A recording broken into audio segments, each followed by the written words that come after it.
once we have pulled this stuff in, you'll see the sidebar has now changed a little bit, and it allows us to attach a rubric, which it's calling Goobric, to this assignment.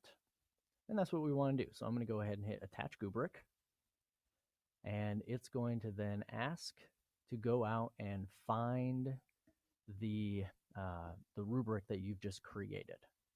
So if you've used rubrics before, it will show those right here, and you can pull those rubrics into multiple assignments. So if you make a new assignment, but you want to use the same rubric that you've used in the past, it'll show up here under recents. But I'm going to go and find the one that we had just made. So I'm going to go here to My Drive and click on this little spreadsheet icon, and it will allow me to search through my Google Drive to find that one. And you'll see I've got one right here called Goobric Practice Rubric. This window pulls up your most recent items. So if you make the rubric kind of immediately before going and doing this step, then it'll pop up right at the top. If not, you can just search for whatever you had entitled the rubric. So I'm going to go ahead and choose that, hit select. And it's going to give me a little bit of information here. These are the criteria. These are the levels. Now we have a few options down here at the bottom. We can make that rubric viewable to students or not. We can allow self and peer assessment or not. And then we can set it up so that it will send email notifications to students. All of those are checked by default, but if you want to stop allowing any of those things, you most certainly can. So go ahead and attach the rubric.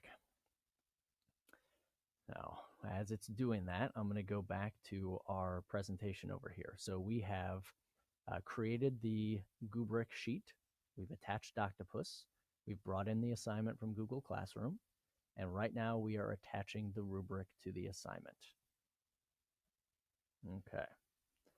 Now you'll notice that this down here in the corner says 2 emails successfully sent.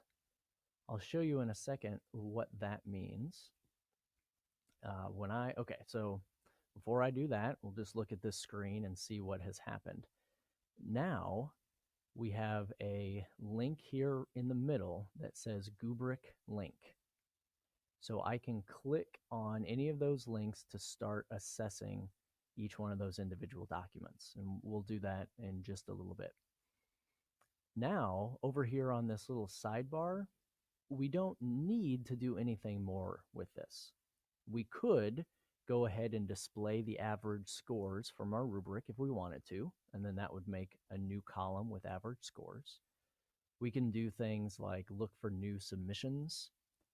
Typically, you probably won't run this until after all of your kids have pulled the assignment up and submitted it, but in certain situations, you may need to look for new submissions, and then it will populate new rows with those new students. You can also add a co-teacher, so somebody else who can come in here and assess these documents.